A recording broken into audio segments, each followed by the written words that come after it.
I gasped softly as the warmth of Ethan's breath caressed the nape of my neck. I could feel the heat of his chest an inch from my back, close but not quite touching. My heart thundered against my ribcage, each beat impossibly loud in the hush of the apartment. In the dim kitchen light, his hand slid forward, fingers lightly grazing mine as he reached around to take the coffee mug from my trembling grip. I froze. Every nerve in my body lit up at the contact, a dangerous fire sparking to life beneath my skin. This is wrong. So wrong, I thought desperately. He's my best friend's son. Yet I couldn't make myself move away. My palms stayed planted on the countertop, knuckles white as I tried to steady myself. The only sound was our unsteady breathing mixing with the distant rumble of nighttime traffic outside the high-rise. "Ethan," I managed to whisper, my voice barely audible and thick with emotion. We can't do this." "Why not?" Ethan's voice was low and husky, the question brushing against my ear.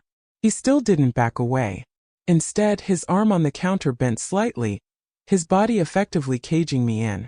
A faint shudder ran through me as I realized how completely we were alone, hidden in this small pocket of darkness and heat. I squeezed my eyes shut, as if I could will myself to wake from a dream. "Because," I started, but the words tangled on my tongue. I didn't know how to finish that sentence. Because it was wrong? Because he was 22 and I was 42? Because I owed his mother, my dearest friend, better than this betrayal? All of the above. And yet none of those reasons found their way out of my mouth. "You can tell me to stop," he murmured. There was a gentle plea in his tone. "Tell me you don't feel this too and I'll stop. Just say the word, Donna." I opened my mouth but no denial came out. The truth was I did feel it, every electrifying, forbidden ounce of it. The conflict raging inside me rendered me speechless. With my silence, the fragile line we'd sworn not to cross was hanging by a thread. And in that charged moment, I knew that if I didn't speak, I might never want him to stop. This story is about to take a turn. If you're intrigued, make sure to subscribe to my channel and turn on notifications for more. Your support means the world. Don't forget to leave a like and a comment. To understand how I ended up on the brink of betraying my closest friend, I have to take you back to the beginning. My name is Donna, I'm 42 years old, and I've built a quiet life for myself in the heart of the city. By day, I manage a local art gallery downtown. A job I adore, but one that often leaves me feeling solitary once the lights go out. I'm divorced and childless, something I made peace with years ago. My best friend Bertha filled that void in many ways. We met in college and have stayed as close as sisters ever since. Bertha is the kind of friend who's always been there for me, through every heartache and triumph. Bertha's family became my own extended family, especially her son, Ethan. I still remember holding him as a newborn, babysitting him through countless weekends, and cheering at his little league games. I'm Aunt Donna to him, not by blood but by love. In all those years, I never imagined that would change. In my eyes, Ethan was practically my nephew.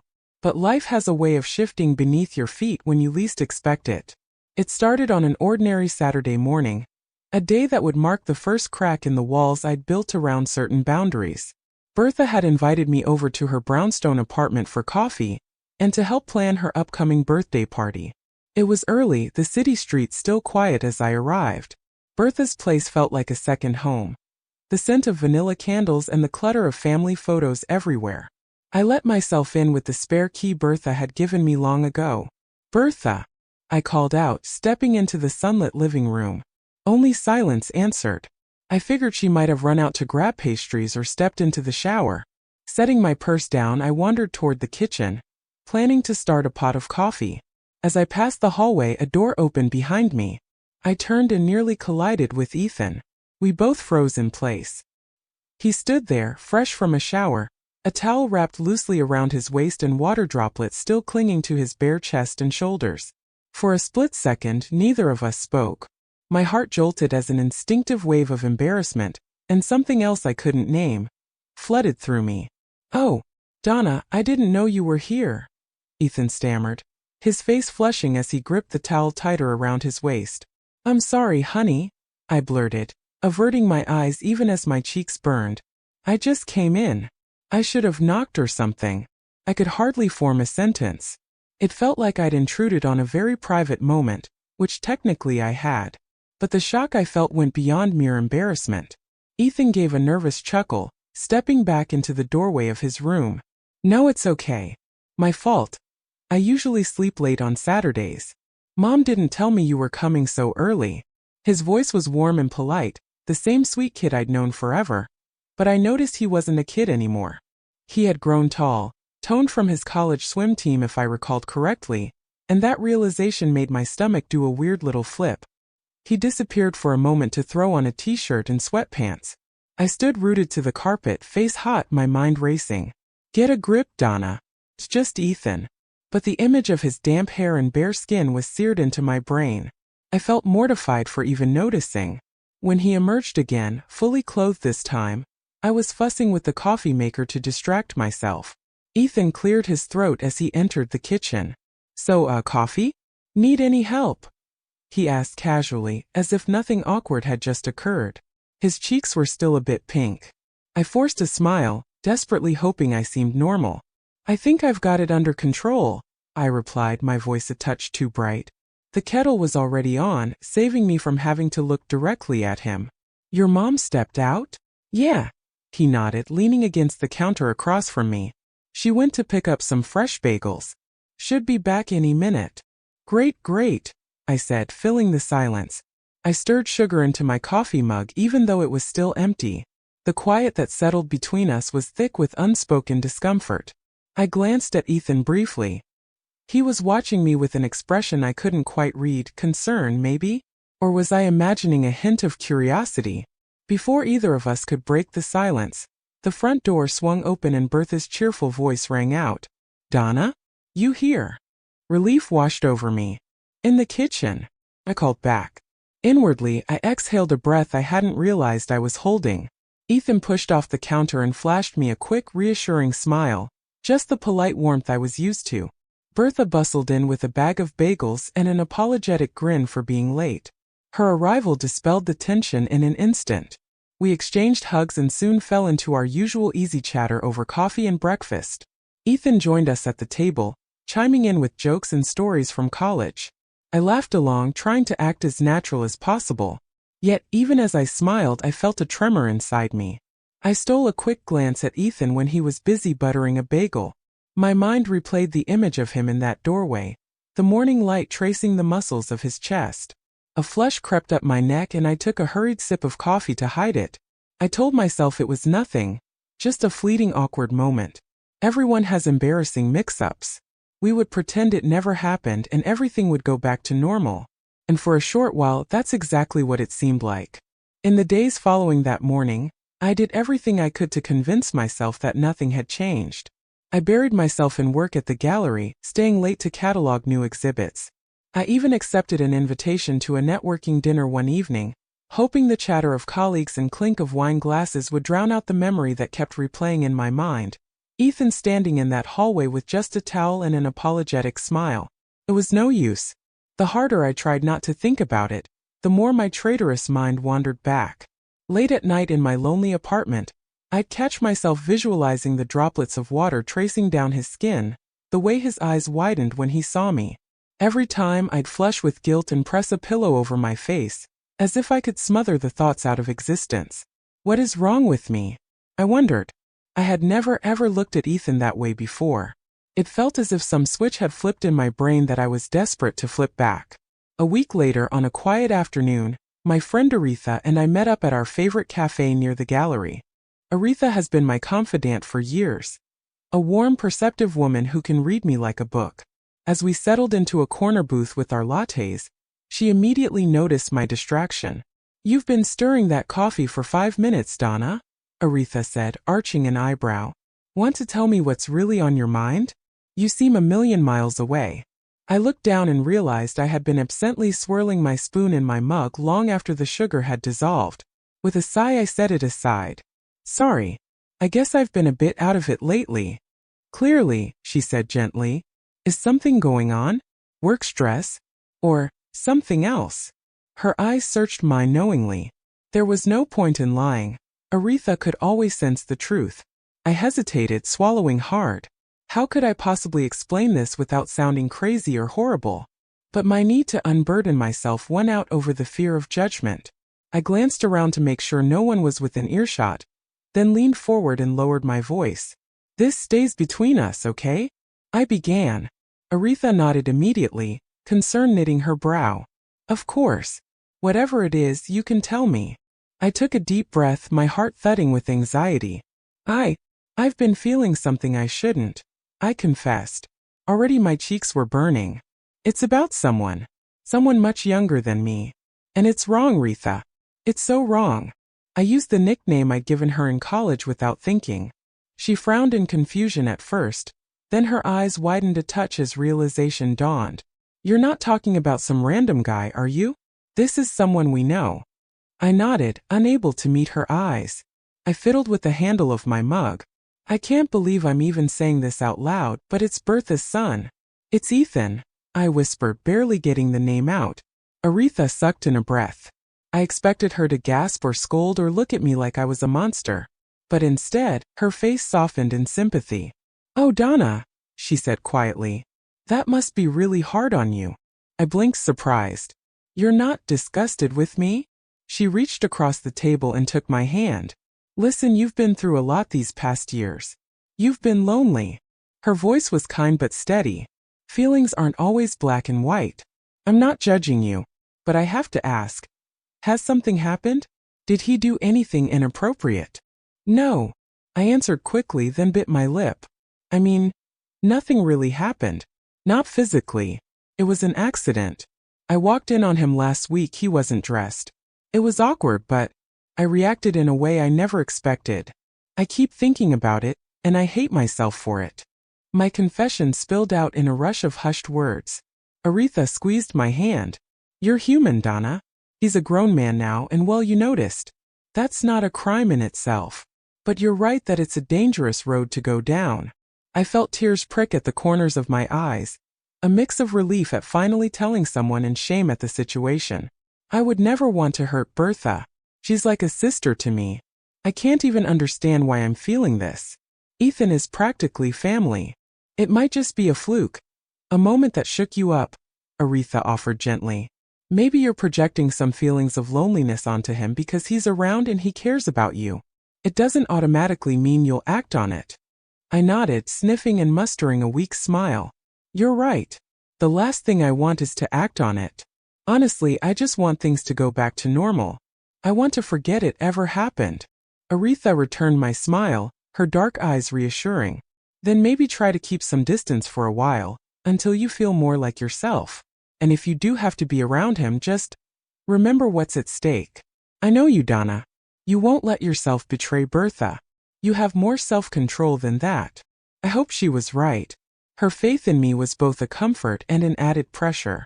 As we left the cafe, I promised Aretha I'd stay out of any tricky situations and focus on other aspects of my life. She gave me a warm hug and made me swear I'd call her anytime I needed support, rather than letting guilt eat me alive. I went home that evening feeling a little lighter for having confided in her, and more resolved to put a lid on these illicit feelings. Perhaps it really was just a weird lapse in judgment brought on by loneliness. I resolved to be the mature adult here and let it pass. Little did I know, the situation was about to grow far more complicated than a single accidental glance. Bertha's birthday arrived on a warm Friday night in the city. She had planned a big celebration at a stylish rooftop lounge downtown, complete with a live jazz band and a view of the skyline glittering beyond. I arrived a bit early to help with final touches, and soon guests were streaming in. Old college friends, a few coworkers, and of course, Ethan by his mother's side. I hadn't seen Ethan in person since that awkward morning, though we'd exchanged a couple of group text messages about the party logistics. I tried to focus on Bertha whenever we all chatted in the group, keeping things brief and breezy. Still, the thought of facing him tonight had my nerves tingling. As I spotted him across the terrace, handsome in a tailored navy shirt and slacks, I felt my stomach flutter. He caught my eye and smiled that familiar easy smile. I smiled back, hoping mine looked just as effortless. The party was in full swing.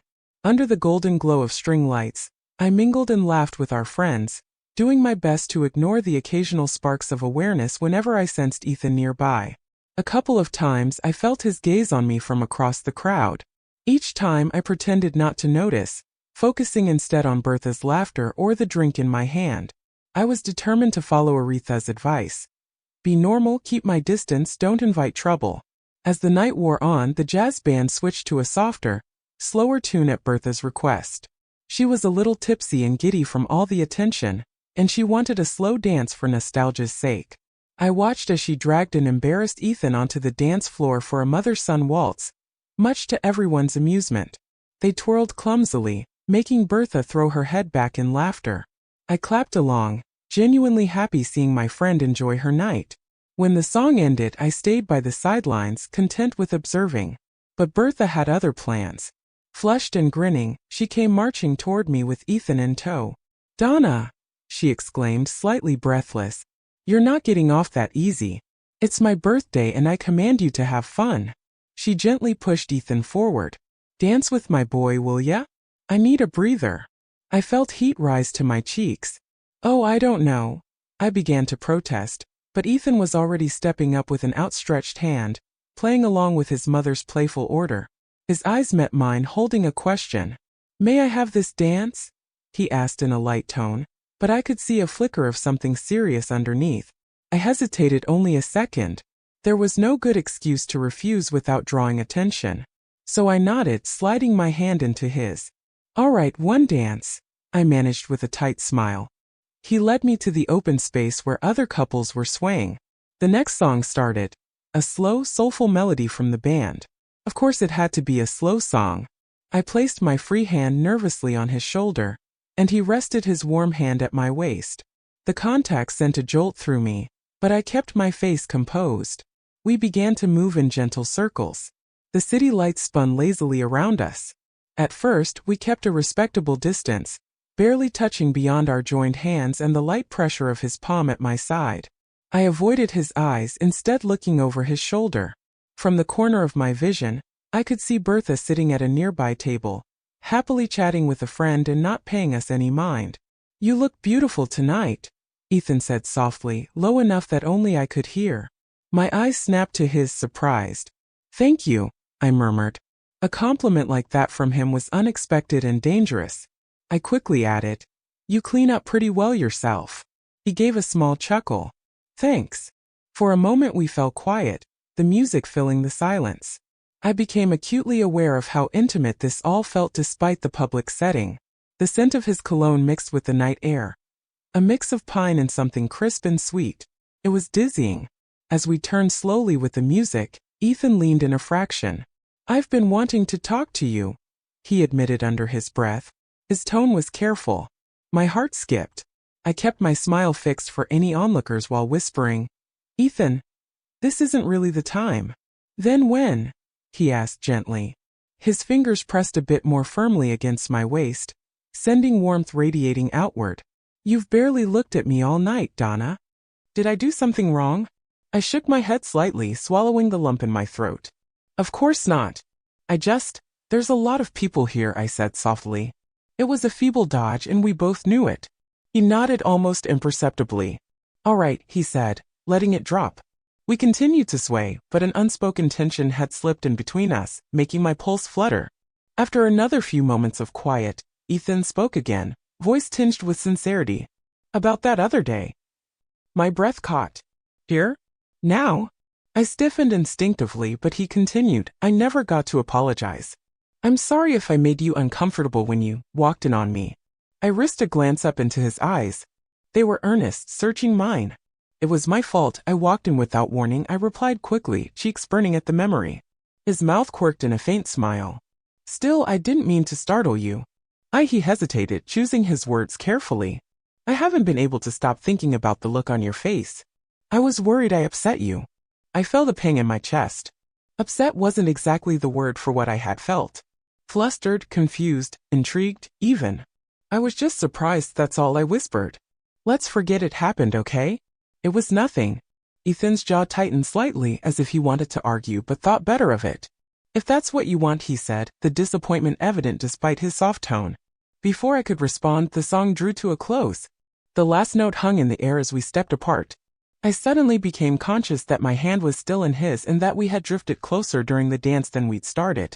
I quickly released him, tucking a strand of hair behind my ear to mask my fluster. "Thank you for the dance," I said politely. My voice sounded strangled to my own ears. He gave a little bow, trying to lighten the mood. "The pleasure was mine," he replied with a playful glint in his eyes, though I could still sense the tension lingering between us. I retreated to the sidelines as quickly as I could. My heart was doing double time and I desperately needed some water or fresh air. But as fate would have it, Bertha chose that moment to bound over, glowing from all the celebration. "You two looked great out there," she laughed, oblivious to the turmoil churning inside me. "Thanks for keeping Ethan company, Donna. He hates these things unless he has someone to talk to." She gave me a quick side hug of appreciation. I felt a stab of guilt twist in my gut. "No problem," I managed to say with a faint smile. Bertha glanced at the time on her phone and then at the gaggle of girlfriends waving her over by the bar. "Listen, a few of the girls want to take me to another spot to keep the party going," she said, rolling her eyes good-naturedly. "I think they're more excited than I am about turning 43. "That sounds fun," I replied. I could see a couple of her close friends from work beckoning, clearly planning to spoil the birthday girl with a night on the town. "It does. But I also know it's not really Ethan's scene. And honestly, I doubt I'll get this 1 inch. She nudged him affectionately, to come along for more dancing with a bunch of ladies our age. Ethan shrugged with an easy grin. "You're right, Mom. I think I've hit my quota of jazz and champagne for the night." Bertha laughed. "All right, fair enough." Then she turned to me. "Would you mind giving him a ride home, Donna? My car's full with these troublemakers." She gestured to her girlfriends, and I'd hate to send him packing into a cab alone. My heart thudded. The very situation I'd sworn to avoid, being alone with Ethan, was staring me in the face, courtesy of my unsuspecting best friend. "Oh, that's okay, It's fine, really," Ethan interjected calmly. "If it's out of the way for Donna, I can always call a cab or take the subway." He was offering me an out, I realized. But Bertha wouldn't hear it. "Don't be silly," she said, waving her hand. "Donna, you live just a few neighborhoods over. It's no trouble, right?" She looked at me expectantly, clearly assuming I had no reason to refuse. I mustered a smile that I hoped looked agreeable. "Of course it's no trouble," I lied. "I can drive him." Bertha beamed. "Perfect. You're the best." She gave me another quick hug, then turned to give Ethan a peck on the cheek. "You behave yourself, birthday boy escort," she teased him. "I'll see you at home later." With that, Bertha was swept away by her friends, leaving me and Ethan standing together at the edge of the now dispersing party. The night air felt suddenly cooler, or maybe I had just broken into a nervous sweat. Ethan slid his hands into his pockets and gave me a small, almost shy smile. "Shall we?" he asked. I nodded, clutching my purse a little too tightly. "Sure. Let's get you home." As we left the rooftop and descended in the elevator, my mind was racing. This was exactly what I'd tried to avoid, being alone in an intimate setting with him, especially after that dance and everything unspoken between us. I told myself to stay calm, it was just a car ride. 15 minutes, and I'd drop him off and head home. We could handle that, right? I wasn't at all sure, and that uncertainty made my pulse quicken in anticipation and dread all at once. We stepped out into the humid summer night, the sounds of distant traffic and honking horns echoing from the streets below. My car was parked a block away from the lounge. As we walked, Ethan kept a polite distance beside me, hands in his pockets. The silence between us was tense, filled with everything we weren't saying. I fumbled with my keys once we reached the car. He opened the passenger door and slid in, and I took a moment to inhale deeply before getting behind the wheel. "It's just a short drive," I reminded myself, settling into the driver's seat. "You can do this." I started the engine and we pulled out into the late-night city traffic. For a few minutes, neither of us spoke. The only noise was the soft hum of the radio and the whoosh of passing cars. I sneaked a glance at Ethan. He was staring out the window, jaw tight, clearly lost in thought. Halfway to Bertha's neighborhood, Ethan finally broke the silence. "You had a good time tonight?" he asked quietly, still looking at the passing streetlights. Yes.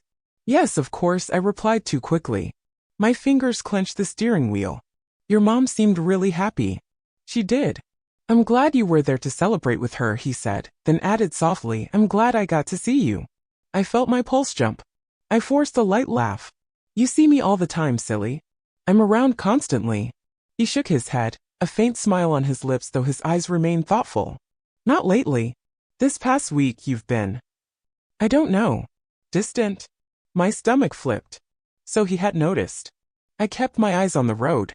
I've been busy, that's all, I lied. A quiet huff of breath escaped him, not quite a laugh. Busy avoiding me, maybe? My heart lurched. I opened my mouth to protest, to deny it, but nothing came out because he was right. I had been avoiding him. The air in the car felt suddenly thick. Did I do something wrong, Donna? Ethan asked. He turned to face me, and I could feel his gaze on the side of my face. His voice was gentle but earnest. If I did, I'd like to know so I can make it right. I swallowed hard, keeping my eyes firmly ahead. We were nearing Bertha Street. Almost there. Just a few more blocks to endure this conversation. Of course not. You didn't do anything, Ethan. I just had a lot on my mind. He was quiet for a moment. Then very softly he said, Is it about what happened at the house? When you came over last week? I gripped the wheel tighter. A knot of emotion was rising in my throat, making it hard to breathe. Ethan, Before I could formulate a deflection, I realized we had arrived. I pulled up in front of the familiar brownstone where the lights were off except for one in the entryway. Bertha wasn't home yet. I shifted the car into park and turned off the engine. The sudden hush was deafening. Ethan didn't move to unbuckle or step out. He sat there looking at me, the gentle blue glow from the dashboard reflecting in his eyes. Donna, he murmured, please. Talk to me. I hate this weird tension between us. I stared down at my hands in my lap. In the small confines of the parked car, I could smell the faint trace of his cologne again, stirring memories of our dance. How was I supposed to put this into words? That the tension existed only because I had allowed myself to feel things I shouldn't? It's not your fault, I said at last, my voice low. You didn't do anything wrong. The problem is me. I haven't been myself lately, and I'm sorry if I made you feel that I was avoiding you. He studied me, not letting me off the hook. Why haven't you been yourself? Did seeing me like that make you uncomfortable? I bit my lip hard. It was an accident. Awkward things happen, you know? We just got a little embarrassed. No harm done. I tried to smile, but it felt brittle. Really, Ethan? It's fine. If it's fine, then why have you barely looked at me until tonight? He pressed quietly. There was a vulnerability in his question that made my chest ache. I took a shaky breath. I was worried it might have bothered you too. I thought maybe you'd feel weird around me, so I gave you space, I offered, only half truthfully. It was easier to pretend I'd been thinking of his feelings instead of admitting my own. He frowned and shook his head. It didn't bother me. At least not in the way you think. He hesitated, then added honestly. I haven't been able to stop thinking about it. My eyes darted to his in surprise. Ethan. He continued, words tumbling out faster now. Not just that moment. But you. Us talking in the kitchen after, trying to act normal. The way you wouldn't look at me. I kept wondering what you were thinking, if I'd completely ruined our friendship or if, he trailed off, running a hand through his dark hair in frustration. God, this is hard to say. My heart was pounding so loudly I was sure he could hear it. We were teetering on the edge of a cliff. I could feel it. A sane voice in my head begged me to pull back, to crack a joke or change the subject, anything to diffuse what was about to happen. But another part of me, the part that had been yearning and curious, pushed me to hear him out. I turned slightly in my seat to face him. My hands were shaking, so I clasped them together in my lap. Ethan, just say it, I whispered, barely audible. He looked at me with a mix of fear and hope in his eyes. If I'm way out of line, tell me, and I promise I'll never bring it up again, he said softly. But I feel like there's something here. Something between us that changed that day. And at the party tonight, dancing with you, it just felt right to me in a way I can't explain. A hot tear slipped down my cheek before I could stop it. I quickly brushed it away. I couldn't believe this was happening. I couldn't believe I was hearing him admit that he felt something too. My voice trembled as I replied, Do you realize what you're saying? Ethan, this is crazy. He gently reached over and in a bold move took my hand between both of his.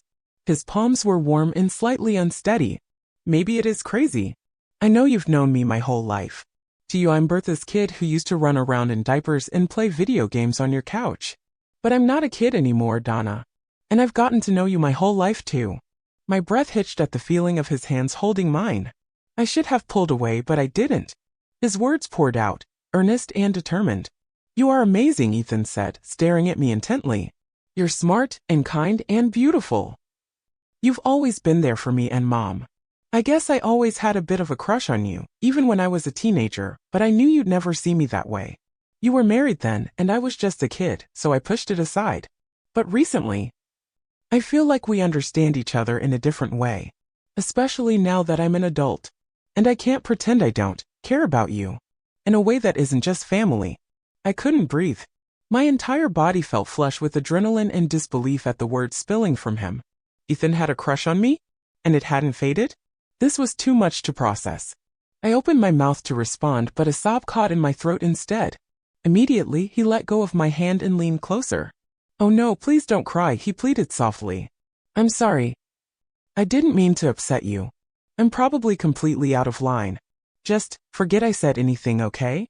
You don't have to say anything. I'll get out and we can." "No," I choked out, stopping him.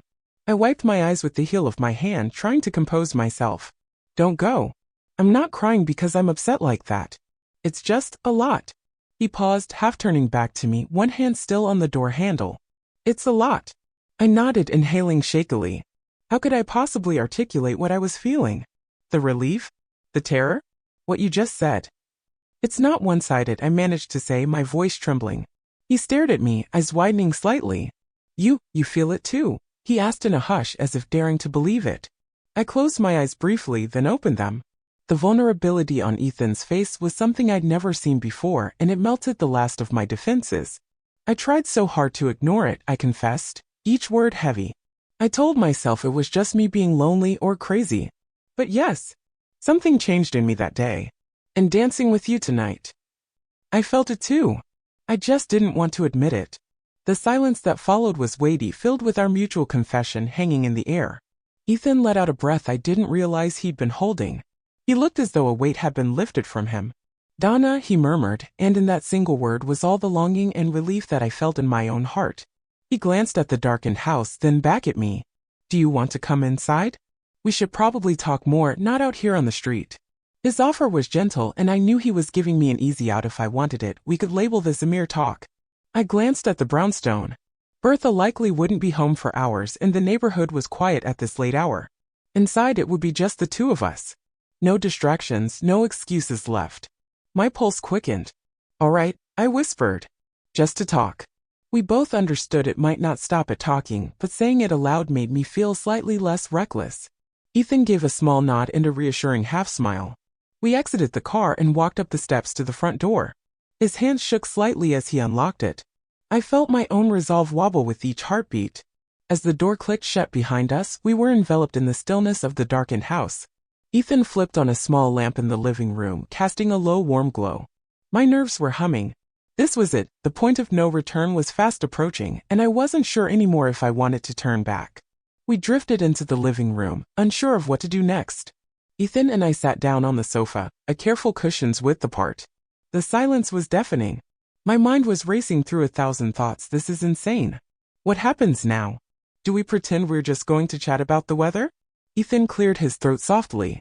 "Can I get you anything?" "Water, tea," he offered. I almost laughed at how formal he sounded in his own home.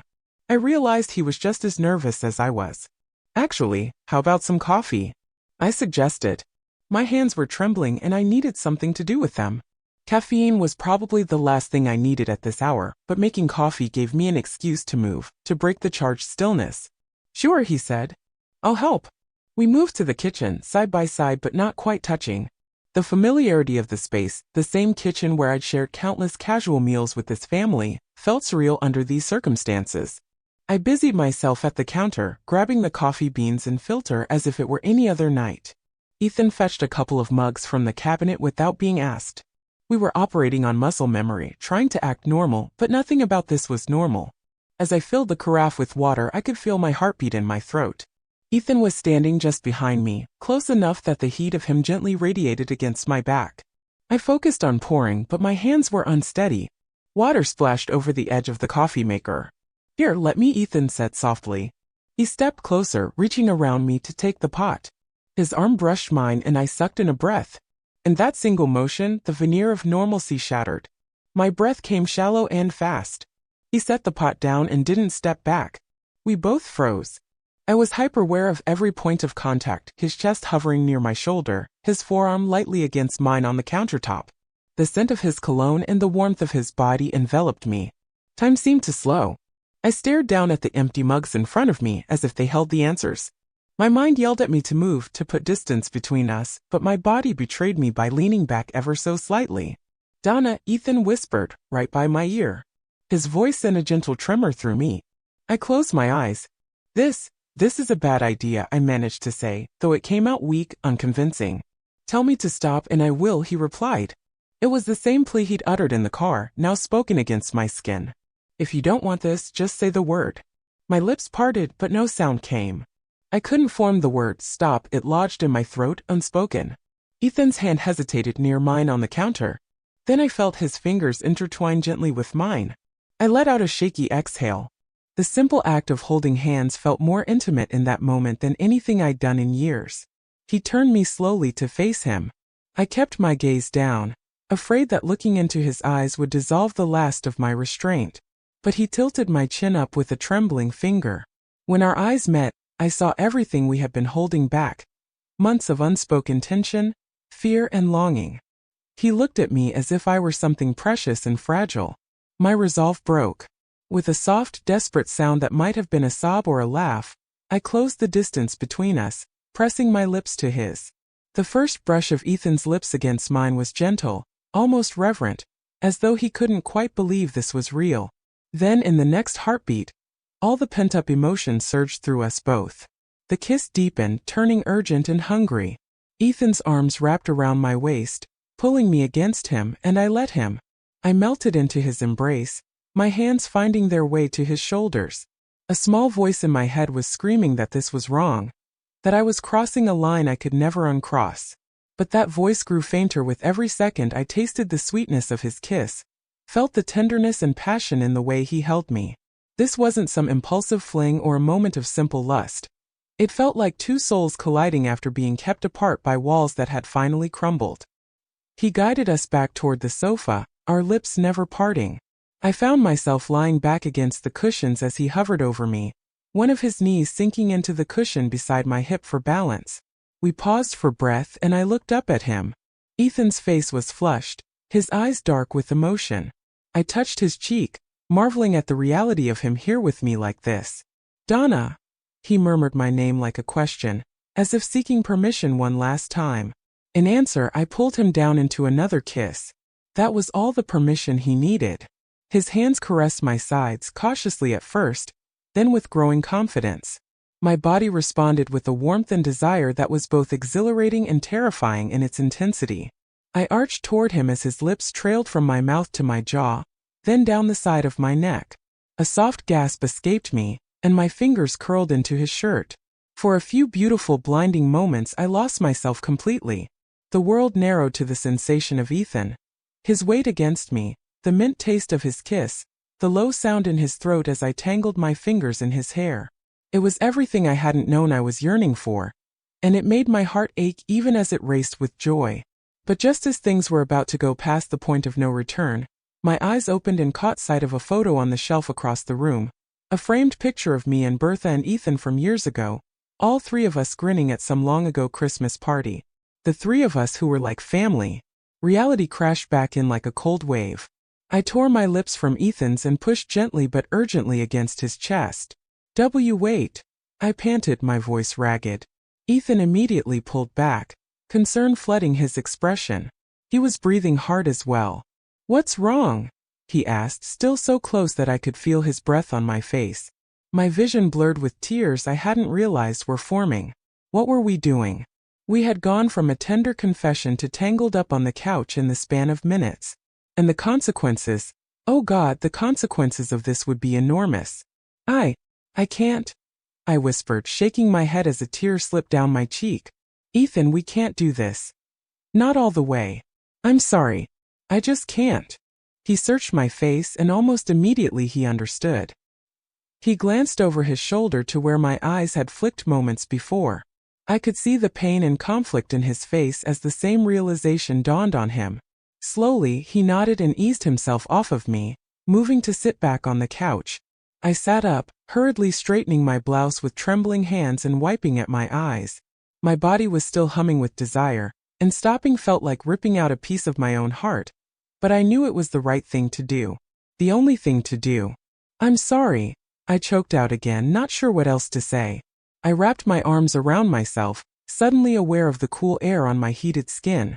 Ethan ran a hand through his tousled hair, his own eyes shining suspiciously as if he might cry too. "No, don't apologize," he said softly. "I pushed too far. This is on me." I shook my head. "It's not just on you. I wanted it too. I wanted it so much." My voice broke on the last word. "But I love your mother. She's my best friend. How could we ever look her in the eye if we crossed that line completely?" He closed his eyes, a tear finally escaping down his cheek. Seeing it shattered me. I reached out reflexively and took his hand. "Ethan." He squeezed my hand, his grip almost desperate. "You're right," he said bitterly, his voice thick. "As amazing as this feels, it would hurt her so much. And I couldn't live with myself if I did that to Mom. Or to you." For a long moment we just sat there on the couch, holding hands and silently letting reality sink in. The only sound was the faint ticking of the clock on the wall, and our uneven breathing as we tried to gather ourselves. Finally, Ethan broke the silence. "So, what do we do now?" he asked in a hollow tone. My heart ached at the defeat in his voice. I wished I had a good answer. I wished the universe were different, that timing and circumstances were different, that he wasn't who he was and I wasn't who I was. But we couldn't change those facts. I took a shaky breath. "We have to stop," I said, each word tasting like poison on my tongue. "This, whatever almost happened tonight, it can't happen again." He nodded, jaw clenched as he looked away. I saw a tear drop onto his knee. "I know," he whispered. Hot tears slipped freely down my face now. "It's not that I don't care, Ethan. I do. God, I do. But some lines, we just can't cross them fully. We almost did, and My voice failed as a sob welled up. In an instant I felt Ethan's arms around me again. But this time it wasn't with passion. It was with comfort. He held me as I cried, and I turned into his chest, clutching his shirt and letting the tears come. He was crying too. I could feel his tears in my hair as he pressed his cheek on top of my head. "It's okay," he soothed, though his own voice was shaking. "We'll be okay. We'll find a way to be okay." We stayed like that for what felt like both an eternity and only a heartbeat. Two souls clinging to each other before the impending storm of consequences. In the end, we knew what had to be done, even if neither of us wanted to say the words out loud. We eventually pulled apart from our tearful embrace, and an exhausted silence settled between us. My head was throbbing dully from the emotional whirlwind. I realized it was very late, nearly 2 a.m. according to the clock on the wall. Bertha would be home soon.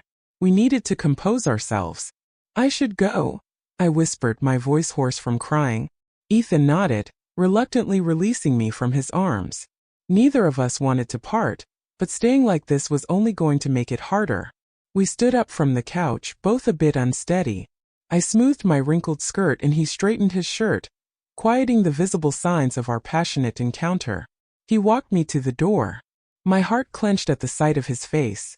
Eyes red-rimmed yet filled with a tenderness that made me weak. At the threshold I hesitated. Will you be okay?" I asked softly. He attempted a small smile. "I will," he said. "Eventually." He opened the door for me. The cool night air washed over us, soothing my overheated skin. I stepped out onto the stoop, then turned back to him.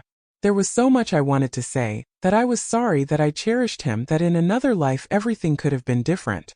But none of those words would help now. So I simply said, "Good night, Ethan." "Good night, Donna," he replied gently. I forced myself to walk down those steps and back to my car. As I drove away, I glanced in the rearview mirror to see him still standing in the doorway watching me go. The lonely silhouette of a young man letting go of something he never truly had. I had to wipe my eyes several times just to see the road. When I got home to my apartment, the emptiness hit me like a truck. The quiet was oppressive, no longer the peaceful solitude I usually enjoyed. I dropped my purse and sank onto my sofa in the dark. Almost immediately, sobs that I'd been holding in racked through me. I pressed a hand over my mouth, crying until I had no tears left. At some point, I must have fallen into a fitful sleep, because I was awakened at dawn by the light peeking through my curtains and the sound of my phone buzzing on the coffee table. Groggy and emotionally drained, I squinted at the screen. It was a text from Ethan. "Thank you for being honest with me." It read, "I'm sorry for everything. I'll always care about you. Please take care of yourself." Fresh tears welled up, but I took a shaky breath and typed back with trembling fingers. "I'll always care about you too. I'm sorry things went so far. I know this is for the best. Take care, Ethan." I set the phone aside, my chest aching. Part of me yearned to call him, to hear his voice, but I knew hearing him would break me down again. Instead, I did the next best thing. I called Aretha. It was barely 6 a.m. on a Saturday, but she answered on the second ring, voice alert with concern. I didn't need to explain. I think she could tell from my sniffles that I was in crisis. "Hang tight, I'm coming over," she said immediately. I didn't protest. Half an hour later, Aretha was at my door armed with a box of tissues and 2 cups of takeout coffee. The moment I saw her face, I burst into tears all over again. She wrapped me in a hug and let me cry against her shoulder as we stood in my doorway. Eventually, she guided me to sit down and pressed a warm coffee into my hands. I recounted the whole saga in halting whispers. The dance, the drive, the confessions, the kiss, and how we stopped ourselves just before things went too far. As I spoke, Aretha listened quietly, occasionally squeezing my hand for support. When I finished, I looked at her through red, swollen eyes, bracing for any hint of judgment. But there was none. She just looked heartbroken for me. "I'm so sorry, Donna," she said softly. "I know you care about him. This must be devastating." I nodded, wiping my nose. "It feels like I just lost something I never should have had in the first place," I croaked. "You did the right thing though," she said, handing me another tissue. "It would have been so much worse if you hadn't stopped. It's painful now, but you saved everyone even greater pain down the line, including yourself." I knew she was right. It just didn't make the grief any lighter in that moment. "It hurts so much, Retha," I whispered. "How am I supposed to face Bertha? I feel like I've betrayed her just by having these feelings." Aretha put an arm around me. "Listen, feelings aren't always in our control. What matters is what you chose to do. And you chose not to betray your friend.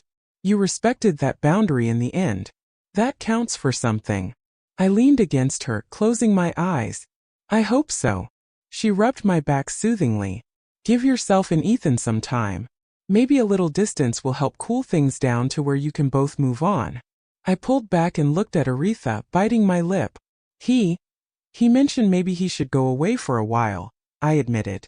"I think he feels he can't be here around me and Bertha without it hurting." Aretha nodded thoughtfully.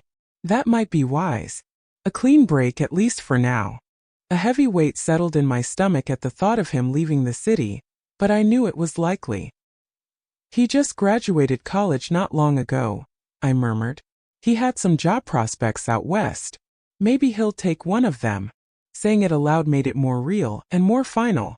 Aretha took my hand. "And if he does, you'll get through it. I know it hurts, but you're one of the strongest people I know, Donna. You have a good heart. You'll find happiness in the right way at the right time."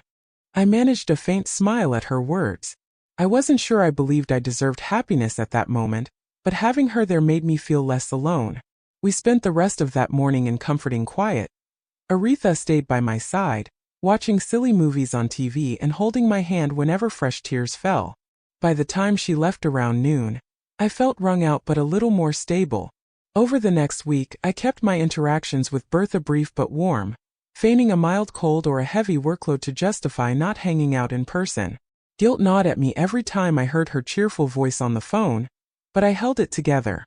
She mentioned that Ethan was acting a bit distant lately, but she chalked it up to post-college blues and being busy job hunting. I murmured agreement, heart heavy with the secret I carried. Then one evening about 10 days after the birthday party, Bertha called me sounding excited. "Donna, great news!" she exclaimed. "Ethan got a job offer. It's a fantastic position with a tech company. Only thing is, it's in Seattle. He'll be moving at the end of the month." I nearly dropped my phone as a wave of emotion crashed over me. This was it, the other shoe falling. I closed my eyes, steadying myself. "Seattle? Wow. That's far," I managed to say, injecting appropriate surprise into my tone. "I know," Bertha sighed.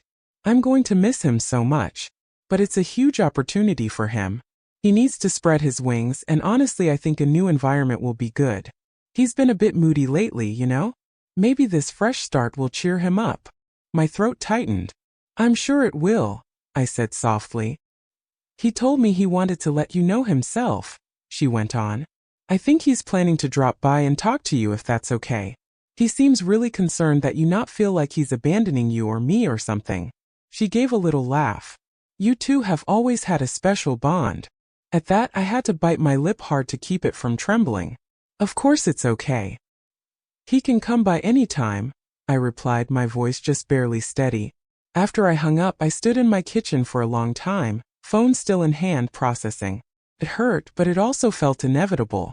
Maybe even for the best, as Aretha had said. Ethan was choosing the path that would allow us both to heal, and keep Bertha from ever knowing anything was amiss. It was the right decision even if it broke my heart anew. 2 days later, on a quiet Sunday afternoon, there was a knock at my apartment door. I opened it to find Ethan standing there in jeans and a faded jacket, looking somewhat shy and uncertain. It was the first time I'd seen him since that night. Hi, he said softly. Hi, I replied, my chest constricting at the sight of him. We stood there for a moment before I remembered myself. Come in, I said, stepping aside. Ethan entered and I closed the door. We moved to the living area, both of us hovering rather than sitting, as if unsure how to proceed.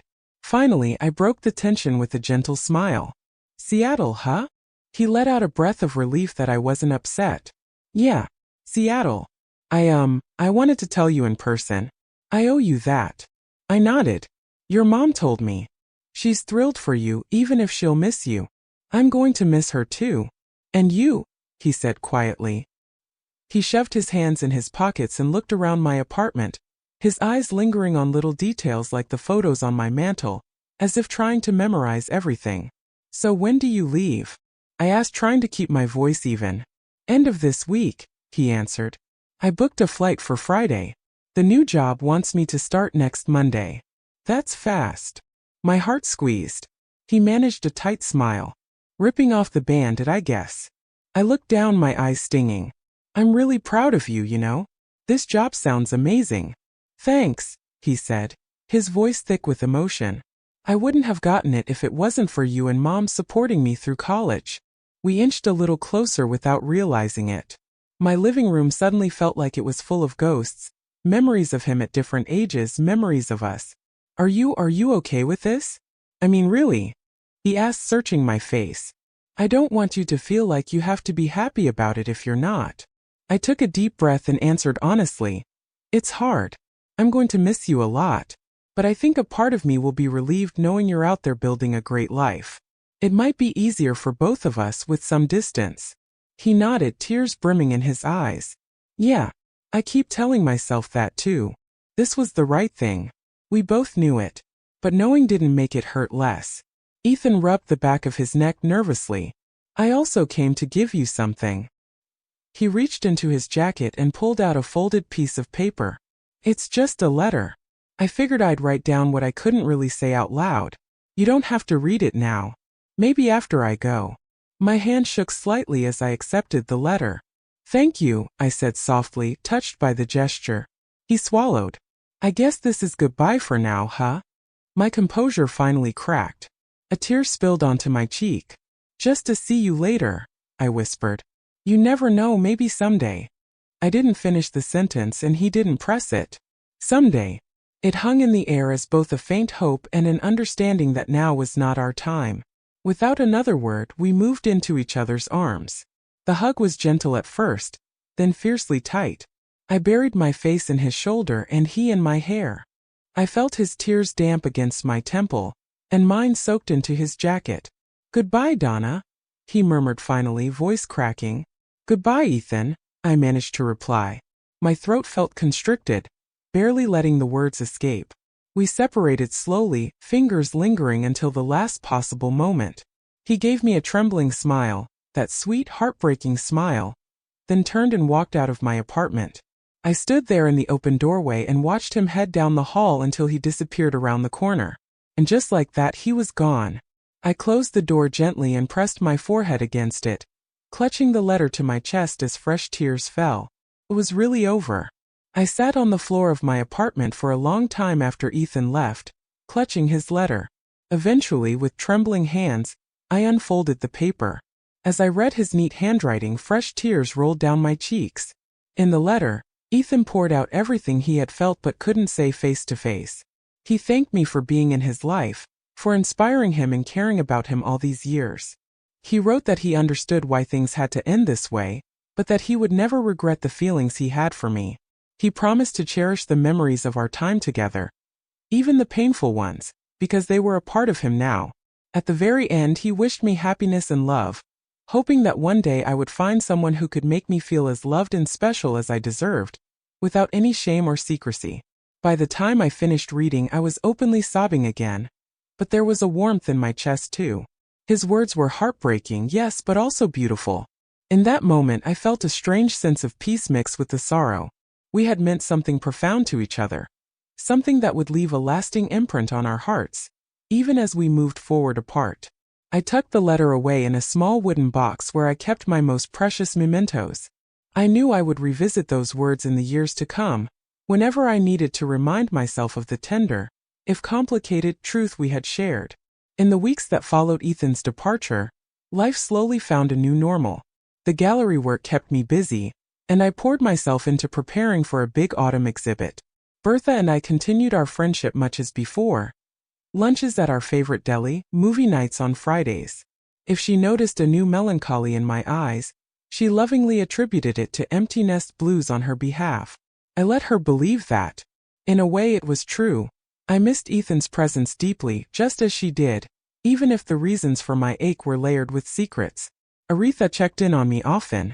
With her help, I even ventured back into the world of dating months later. I won't lie, at first, every time I met someone new for coffee or dinner, a part of me compared them to Ethan's memory. It wasn't fair to anyone, so I took things slow. I focused on rebuilding myself, reminding myself of who I was outside of that forbidden chapter. There were difficult days, of course. Sometimes I'd catch a glimpse of a tall young man with dark hair in a crowd and my heart would leap foolishly, thinking for one irrational second that it was him. Sometimes at family gatherings with Bertha, when his name came up in conversation or when I'd see a recent photo of him smiling in Seattle, I'd have to excuse myself to the restroom to quietly gather my emotions. But as time went on, those moments of piercing grief became less frequent. Instead of pain, I found myself feeling grateful that we had found the strength to make the right choice before causing irreparable damage. Grateful that Ethan was thriving in his new life, and that Bertha never had to know what nearly transpired. Grateful, most of all, that I had experienced a connection that, however forbidden, taught me more about myself and the depths of my heart. I learned that love can take many forms, and not all are meant to be acted upon. Some remain as bittersweet memories tucked safely away. And that's okay.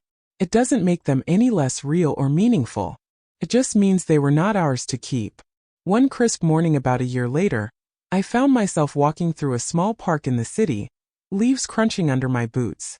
I was meeting Bertha for breakfast at a cafe on the other side. As I crossed a footbridge over a pond, my mind wandered back to everything that had happened. It felt distant now, like a novel I'd read long ago. There was sadness in it, yes, but also a strange beauty. I paused on the bridge to take in the view. The city skyline was visible beyond the trees. The sun was rising, casting a gentle light over the water. In that quiet moment, I allowed myself to think of Ethan, sending a silent hope into the universe that he was happy. Then I let the thought go with the breeze. Bertha's voice called my name from the path, bright and loving as always. I turned to wave at my dear friend, my heart swelling with affection and resolve. She would always be family to me, and I to her. That bond would remain unbroken. As I walked toward Bertha, I realized that the hollow ache in my chest had finally begun to heal. I could smile, genuinely smile, as I greeted her and linked arms like we always had. Life was moving forward and so was I. Not every story wraps up in perfect joy. Some end quietly with lessons learned and hearts scarred but wiser. This was one of those stories. I had loved in a way I never expected, deeply, intensely, but secretly and fleetingly. And in the end, I had let that love go for the sake of those I cared about. It was the hardest thing I've ever done. But as I walked through the city with my best friend by my side, I knew in my soul that it was also the right thing. Sometimes doing the right thing means enduring heartbreak. Yet from that heartbreak we find strength and clarity. I held my head high, breathing in the cool morning air. There was still so much to live for. Friendship, purpose, and who knows, maybe even the hope of a love that could be mine without regret. Whatever the future held, I was ready to face it, wiser, braver, and with a heart that, though marked by a forbidden chapter, was still full of love to give. If this story touched something deep inside you, tell me in the comments. What would you have done if you were Donna? Like this video if it made you feel something real. Subscribe for more honest, emotional stories every week. You never know. The next story might be yours. Thank you for watching. Until next time.